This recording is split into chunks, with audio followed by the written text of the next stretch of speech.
అమ్మ దీనమ్మ బత్తాయో, అమ్మ దానమ్మ బత్తాయో.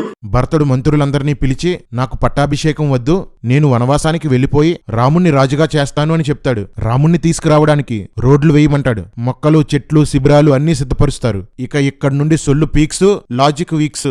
ఉదయమే లేచి భరతుడు రథం ఎక్కాడు. అప్పటికే భరతుడు నారచీరలు కట్టుకుని జడ వేసుకుని ఉన్నాడు. అతని వెనకాల 9,000 ఏనుగులు, 60,000 రథాలు, 1,00,000 మంది గుర్రాల మీద వెంబడించారట. దశరథుని భార్యలు వేరే రథాలెక్కి బయలుదేరారట.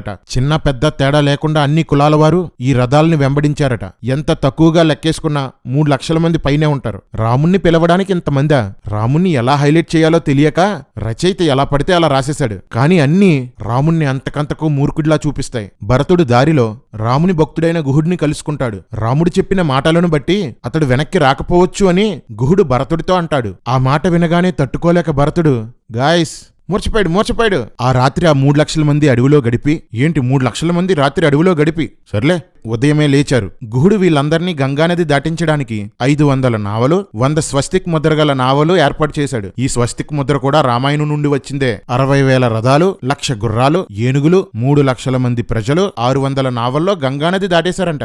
రే బొక్కల డాక్టర్, లెక్కలేసుకోరేంట్రా మీరు? కేవలం రథాలు దాటించడానికి ఒక్కొక్క నావ 100 రౌండ్లు వెయ్యాలరా. మొత్తం అందరినీ నది దాటించడానికి ఒక్కొక్క నావ 700 రౌండ్లు వెయ్యాలి. ఒక రౌండ్ కి అప్ అండ్ డౌన్ 2 గంటలు తీసుకుంటే 24 గంటలు నావలు నాన్ స్టాప్ గా నడిపితే 60 రోజులు పడుతుంది. సొల్లుకు కూడా హద్దులుండాలరా. చెప్పాను కదా, ఇక్కడ నుండి లాజిక్ కి లంగరేసి సముద్రంలో దించేస్తారని.